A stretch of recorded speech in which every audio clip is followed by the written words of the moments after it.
দিনটা ছিল 12ই ফেব্রুয়ারি 2025।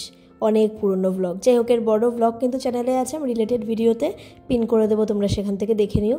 তো সেদিনটা ছিল আমাদের অ্যানিভার্সারি প্লাস আমাদের মাঘী পূর্ণিমায় আমাদের মা লক্ষ্মী আর আমার বাবা ভোলানাথের প্রতিষ্ঠা দিবস, মানে আমার ঘরের সিংহাসনে।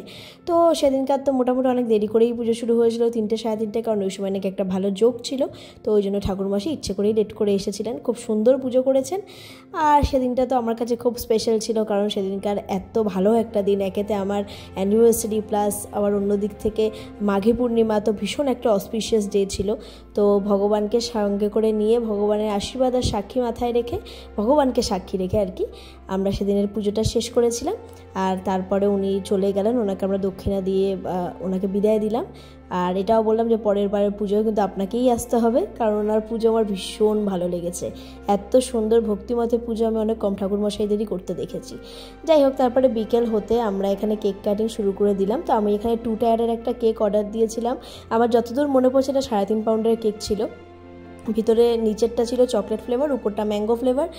আর এটা তো আমি এই যে ইয়েটা মানে কাস্টমাইজেশনটা আমি থেকে নিয়েছিলাম গুগল থেকে, একটু অন্যরকম করতে চেয়েছিলাম। তো দেখো কেকটা কিন্তু একটু অন্য রকমই। তারপরে কেকটা কেটে আমরা দুজনকে খাইয়ে দিয়েছিলাম, আর তারপর করছিলাম মালা বদল। আর মালা বদলের সময় আমার মুখ বন্ধ নেই। তুমি একটা জিনিস তোমরা দেখবে, কন্টিনিউ কিন্তু আমি কথা বলেই চলেছি, মানে আমার মুখ বন্ধ থাকেই না। মানে আমরা সবসময়, তাই আমি আরও যখন বাড়ি থাকি তখন আমাদের যে কত কথা, এত বছর 7টা বছর ধরে এত কথা বলে যে তবু যেন আমাদের কথা শেষ হয় না, প্রচুর কথা থাকে। অ্যাকচুয়ালি আমিই বেশি বকি, আমি আলটিমেটলি যেটুকু বুঝলাম। যাই হোক, তারপরে ও আমাকে সিঁদুর পরিয়ে দিল, যেটা সবথেকে ইম্পর্ট্যান্ট। আর একটা জিনিস, যে সময় আমাকে সিঁদুরটা পরাচ্ছিল, অনেস্টলি গত বছর আমাদের বিয়ের সেই সময়ই আমাদের সিঁদুরদানটা হচ্ছিলো, মানে আমাদের বিয়ে চলছিল আর কি। সিঁদুরদানটা অ্যাকচুয়ালি ওই টাইমে হচ্ছিলো কিনা মনে নেই, তবে বিয়েটা ওই টাইমেই কিন্তু চলছিল। তো যাই হোক, দিনটা খুব ভালো কেটেছে। আমি আবার ওকে বলছিলাম আমার নাকে সিঁদুর কেন পড়েনি, ওই জন্য নাকে আবার টক করে লাগিয়ে দিল। তো চলো টাটা, বাই বাই।